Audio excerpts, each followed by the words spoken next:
یہ چل رہا ہے، میں تھک گیا ہوں، مجھے ہدایت دیں، میں نہیں جانا چاہتا اس طرف میرے رب، میں مشکلات میں ہوں، میرے اوپر بہت امتحان آ چکے ہیں، میں بس تھک چکا ہوں، آپ کیوں نہیں اس طرح بتاتے اللہ کو؟ اللہ اس کے لیے ایک ایسا راستہ نکال دیں گے ہر مشکل سے نکلنے کے لیے کہ وہ سوچ بھی نہیں سکتا۔ پھر اللہ کہتے ہیں کہ اسے ہم ایسی جگہ سے دیں گے رزق کہ وہ سوچ بھی نہیں سکتا۔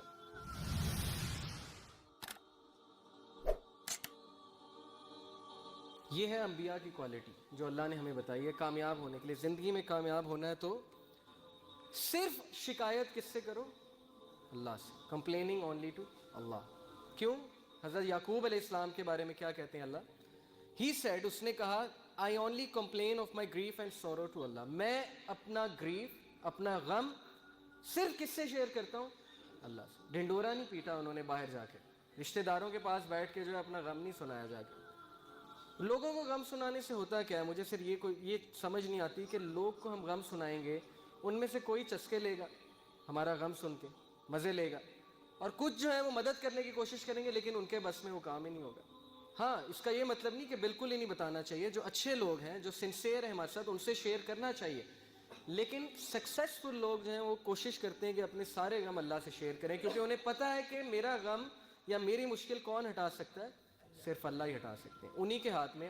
دل کون بدلتے ہیں؟ اللہ۔ ہم لوگوں کے پاس جاتے ہیں، جی اس کا دل بدل دو، یہ کر دو، وہ کر دو، دل بدلنے والے تو اللہ کے ہاتھ میں چابیاں ساری۔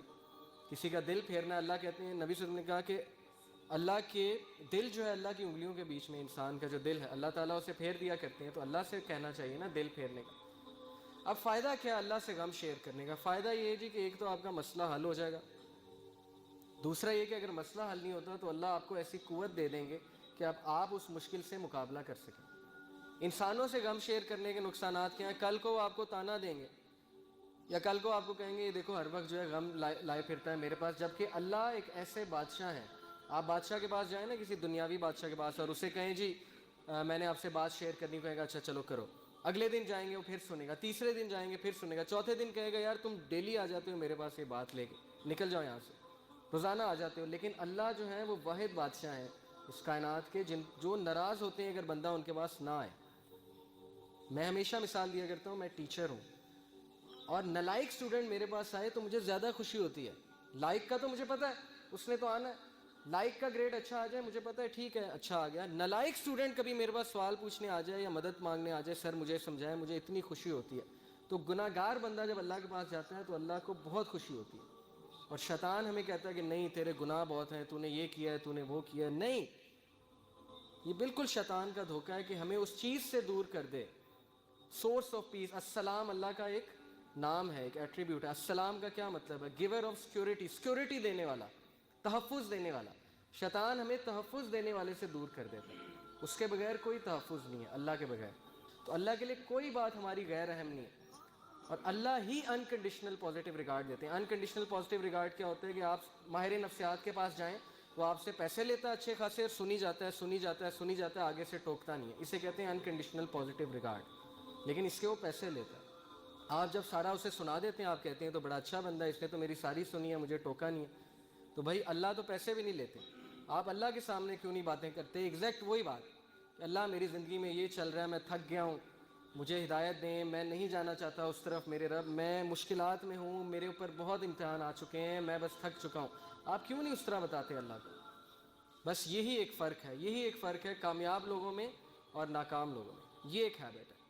تو اس کا فائدہ کیا ہے جی؟ اللہ سے غم شیئر کرنے کا، اللہ سے بات شیئر کرنے کا فائدہ کیا ہے؟ سورہ طلاق میں اللہ نے وعدہ کیا، اللہ نے کہا کہ جو کوئی بھی میرا تقوی اختیار کرتا ہے، تقوی سے مراد ہے کہ مجھے پہچانتا ہے اور میرے پاس آتا ہے اور میرا کہنا مانتا ہے، اللہ اس کے لیے ایک ایسا راستہ نکال دیں گے ہر مشکل سے نکلنے کے لیے کہ وہ سوچ بھی نہیں سکتا۔ اور اس کی تفسیر حدیث میں آتی ہے کہ جو شخص استغفار کو لازم پکڑ لیتا ہے، اللہ اس کو ہر مشکل سے نکال دیتے ہیں۔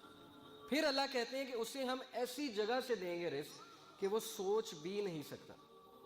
یہ سورہ طلاق میں وعدہ ہے اللہ کا کہ ایک ہم اسے مشکل سے نکال دیں گے، دوسرا ہم اسے ایسی جگہ سے رزق دیں گے کہ وہ سوچ بھی نہیں سکتا۔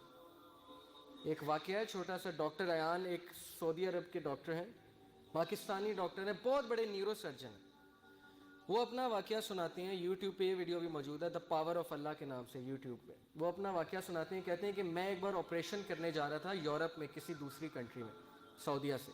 تو راستے میں اتنی ٹربولنس ہوئی, اتنا طوفان آیا, تھنڈر اسٹارم آیا کہ جہاز جو ہے وہ پارک کرنا پڑا ایئرپورٹ میں, کسی بیچ میں کہیں رکا جہاز, کسی ایئرپورٹ پہ جہاز کو کھڑا کیا ایئرپورٹ پہ.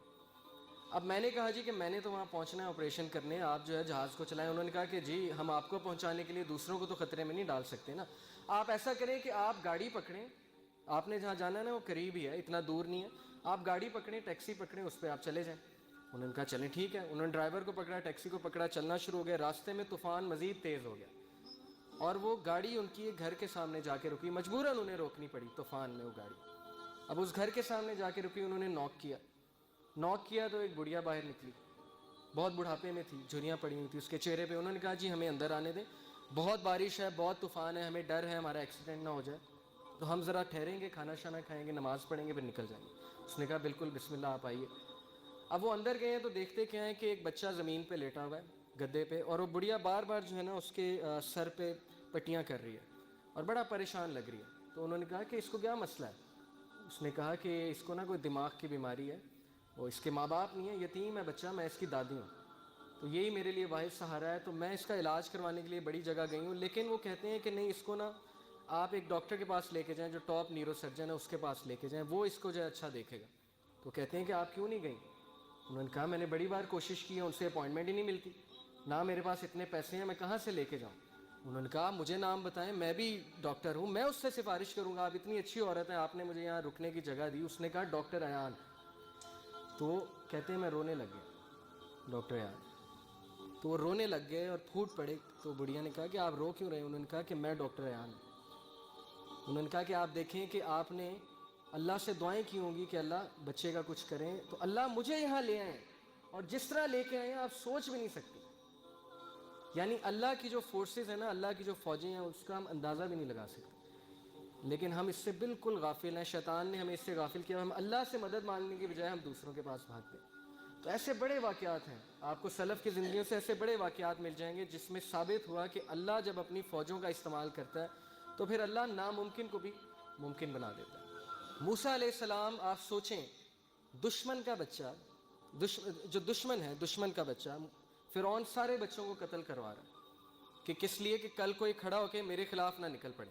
بنی اسرائیل کے سارے بچے قتل کروا دیے, لیکن اللہ اسی بچے کو اس کے محل میں لا کے پرورش دلوائی جس نے اس کو بڑا ہو کے شکست دینی تھی. یہ امپاسبل ہے, ہالی ووڈ بھی اس طرح کی مووی نہیں بنا سکتا, اس طرح کا سین کریٹ نہیں کر سکتا, لیکن اللہ نے کیا, اسی بچے کو اس کے محل میں لے آئے. تو اس لیے اللہ کے لیے کچھ امپاسبل نہیں ہے.